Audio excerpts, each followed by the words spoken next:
9 वर्षानंतर होत असलेल्या अमरावती महानगरपालिका निवडणुकीच्या प्रचाराला आज शेवटचा दिवस असून शहरात राजकीय वातावरण चांगलेच तापले आहे। याच पार्श्वभूमीवर अमरावतीच्या नेहरू मैदानात भाजप आणि युवा स्वाभिमान पक्षाचे कार्यकर्ते समोरासमोर आले।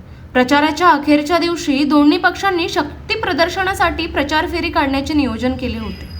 पोलीस प्रशासनाने नेहरू मैदानावर दोन्ही पक्षांच्या प्रचार रॅलीस परवानगी दिली होती। मात्र प्रचार फेरीच्या वेळेवरून युवा स्वाभिमान पक्षाच्या कार्यकर्त्यांनी आक्षेप घेत भाजपची प्रचार फेरी रोखण्याचा प्रयत्न केला। युवा स्वाभिमान पक्षाच्या काही कार्यकर्त्यांनी भाजपच्या वाहनांसमोर ठिय्या दिला, तर काही कार्यकर्ते थेट वाहनासमोर झोपल्याने काही काळ तणावाचे वातावरण निर्माण झाले। पोलिसांनी कार्यकर्त्यांची समजूत काढण्याचा प्रयत्न केला, मात्र ते ऐकण्यास तयार नव्हते। या दरम्यान भाजपचे आमदार डॉक्टर संजय कुटे यांनी घटनास्थळी हस्तक्षेप करत पोलीस प्रशासनासह दोन्ही पक्षांच्या कार्यकर्त्यांमध्ये समन्वय साधला। यांच्या हस्तक्षेपानंतर युवा स्वाभिमान पक्षाचे कार्यकर्ते बाजूला झाले आणि भाजपची प्रचार फेरी अखेर सुरळीतपणे निघाली। प्रचाराच्या शेवटच्या दिवशी घडलेल्या या घटनेमुळे काही काळ अमरावतीत तणावाची स्थिती निर्माण झाली होती।